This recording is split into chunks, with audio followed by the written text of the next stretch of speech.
Shalom, selamat pagi, selamat bertemu kembali dalam program kita membaca Alkitab setiap pagi. Pagi hari ini kita masuk dalam episode 16 April dan saya terus mengajak kita Bapak dan Ibu, mari kita terus mengikuti pembacaan Alkitab kita, mari kita tekun membaca Alkitab dan biar kita boleh bertumbuh di dalam firman Tuhan.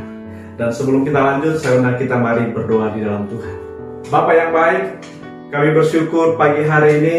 Terima kasih buat anugerah-Mu. Kami punya kesempatan yang baru untuk kami boleh mendengarkan renungan firman-Mu. Urapi firman-Mu ya Tuhan, sehingga menjadi rema dalam hidup kami. Di dalam Yesus Kristus kami berdoa. Haleluya. Amin. Pagi hari ini, Bapak dan Ibu, tema bagi kita sahabat sejati. Sahabat sejati. Saya bacakan dari kitab 1 Samuel, pasal yang ke-20, ayat 41 dan ayat 42. Maka pulanglah budak itu, lalu tampillah Daud dari sebelah bukit batu. Ia sujud dengan mukanya ke tanah dan menyembah 3 kali. Mereka bercium-ciuman dan bertangis-tangisan. Akhirnya Daud dapat menahan diri. Kemudian berkatalah Jonatan kepada Daud, "Pergilah dengan selamat. Bukankah kita berdua telah bersumpah demi nama Tuhan? Demikian Tuhan akan ada di antara aku dan engkau, serta di antara keturunanku dan keturunanmu sampai selama-lamanya." Setelah itu bangunlah Daud dan pergi, dan Jonatan pun pulang ke kota. Dalam pembacaan Alkitab kita pagi hari ini, kita belajar dari persahabatan antara Daud dan Jonatan. Persahabatan Daud dan Jonatan itu dimulai ketika Daud mengalahkan Goliat, sehingga Jonatan ini jatuh hati kepada Daud, dan akhirnya hati mereka menyatu dan mereka menjadi sahabat. Kita melihat juga di pembacaan sebelumnya bahwa Jonatan ini sebetulnya adalah putra mahkota. Dia adalah pewaris kerajaan Saul. Sementara Daud ini sudah diurapi oleh Nabi Samuel menjadi raja, menggantikan Saul.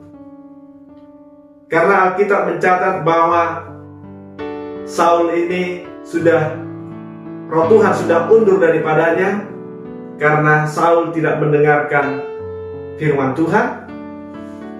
Dan akhirnya atas perintah Tuhan, Samuel mengurapi Daud menjadi raja.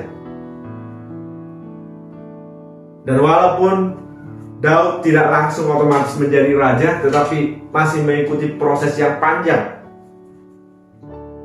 Tapi kita melihat di sini, saudaraku, persahabatan antara mereka berdua ini adalah persahabatan yang tulus. Tetapi Saul memandang bahwa Daud ini menjadi ancaman bagi kerajaannya, dan bahkan kepada anaknya Jonatan, sehingga Saul berikhtiar untuk membunuh Daud. Tetapi kita melihat justru anaknya sendiri, yaitu Jonatan sendiri, yang melindungi Daud. Sampai hampir saja Jonatan pun ingin dibunuh oleh ayahnya sendiri. Kita melihat di sini, saudaraku,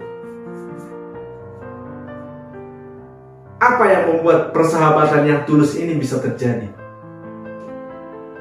Yang pertama, saudaraku, mereka tidak membiarkan diri mereka dikendalikan oleh kepentingan pribadi.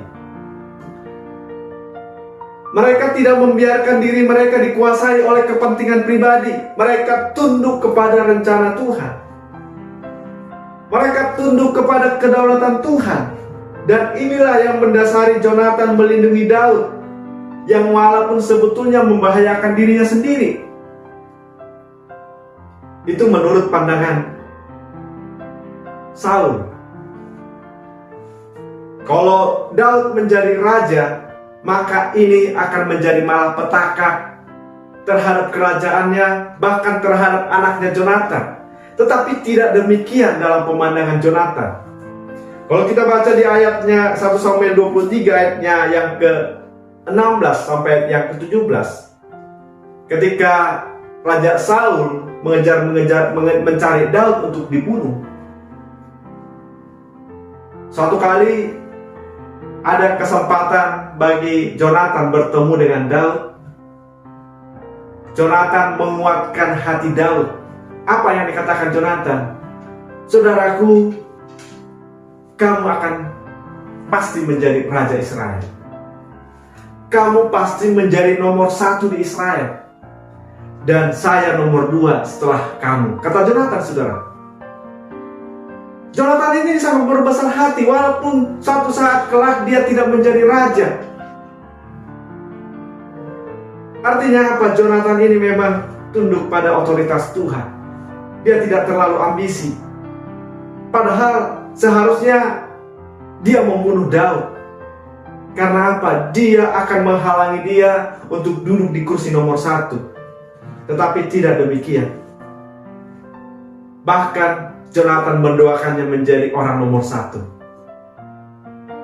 Dan biarlah engkau nomor 1 dan saya nomor 2 setelah kamu, kata Jonathan, saudara. Mereka tidak membiarkan dikendalikan oleh kepentingan pribadi mereka. Tidak membiarkan diri mereka dikendalikan oleh kepentingan pribadi. Tetapi mereka tunduk kepada rencana Tuhan. Mari kita juga tunduk kepada rencana Tuhan. Amin. Inilah yang mendasari mereka. Sehingga terjadilah sahabat sejati. Yang kedua, saudara, kehadiran Tuhanlah yang membuat mereka juga bisa menyatu. Karena Daud ini juga orang yang takut Tuhan. Orang yang memelihara hidupnya di dalam Tuhan. Dan Jonathan ini pun orang yang takut Tuhan. Orang yang membiarkan hidupnya dipimpin oleh Tuhan. Dikatakan dalam Wahyu 3 ayat yang ke-20, lihat, aku berdiri di muka pintu dan mengetok. Jikalau ada orang yang mendengar suaraku dan membukakan pintu, aku akan masuk mendapatkannya dan aku makan bersama-sama dengan dia dan ia bersama-sama dengan aku. Kita melihat bahwa Tuhan selalu hadir di tengah kehidupan setiap orang yang membuka pintu hatinya.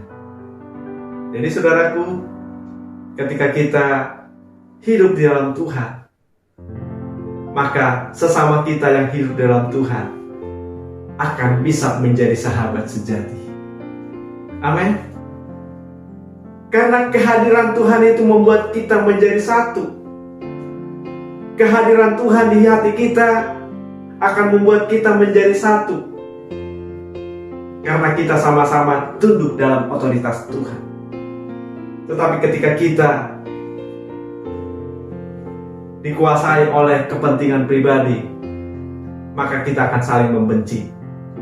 Kita tidak mungkin bisa bersahabat. Yang ketiga, saudara, dikatakan dalam Yohanes 15 ayat 13, tidak ada kasih yang lebih besar daripada kasih seorang yang memberikan nyawanya untuk sahabat-sahabatnya. Ayat yang ke-14, kamu adalah sahabatku jikalau kamu berbuat apa yang kuperintahkan kepadamu. Yesus mengatakan di dalam ayat ini, Yohanes 15 ayat yang ke-14, kamu adalah sahabatku. Tuhan adalah sahabat kita. Yesus adalah sahabat kita.